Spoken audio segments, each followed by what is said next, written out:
ஆர்முஸ் நீரிணையில் கப்பல்களுக்கு சுங்க கட்டணம் வசூலிக்கும் திட்டத்தை ஈரான் மற்றும் அமெரிக்கா ஒரு கூட்டு முயற்சியாக மேற்கொள்வது குறித்து ஆலோசிக்கப்பட்டு வருவதாக தகவல்கள் வெளியாகியுள்ளன.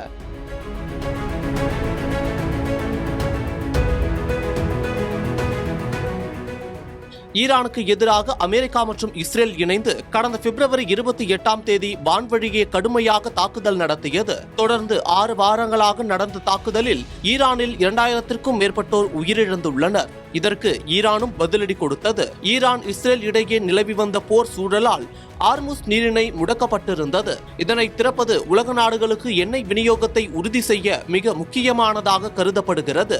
ஈரான் தன் மீதான தாக்குதல்களை நிறுத்தவும் பொருளாதார இழப்புகளை ஈடுகட்டவும் ஆர்முஸ் நீரிணையை திறப்பதற்கு ஈடாக ஒவ்வொரு கப்பலுக்கும் சுமார் $2 மில்லியன் வரை சுங்க கட்டணம் வசூலிக்க திட்டமிட்டுள்ளதாக தகவல் கூறுகிறது.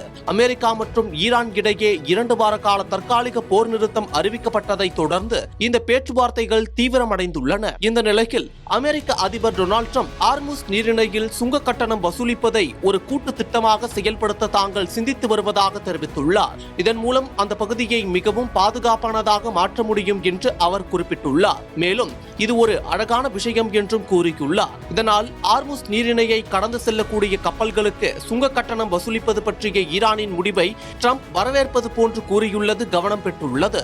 ஈரான் முன்வைத்துள்ள 10 அம்ச திட்டத்தின் அடிப்படையில் ஏப்ரல் 10 அன்று இது தொடர்பான அமைதி பேச்சுவார்த்தைகள் நடைபெறும் என்று எதிர்பார்க்கப்படுகிறது. பாகிஸ்தான் பிரதமர் ஷெபாஸ் ஷெரீப் மற்றும் ராணுவ தளபதி அசிம் முனீர் ஆகியோரின் முன்னெடுப்பில் இந்த 2 வார கால போர் நிறுத்தம் மற்றும் பேச்சுவார்த்தை ஒப்பந்தம் எட்டப்பட்டுள்ளது என்பது குறிப்பிடத்தக்கது.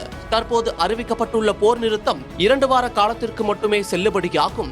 அதற்குள் சுங்க கட்டணம் மற்றும் இதர 10 அம்ச திட்டங்கள் குறித்து விவாதித்து இறுதி ஒப்பந்தத்தை முடிக்க டொனால்ட் ட்ரம்ப் திட்டமிட்டுள்ளதாகவும் கூறப்படுகிறது.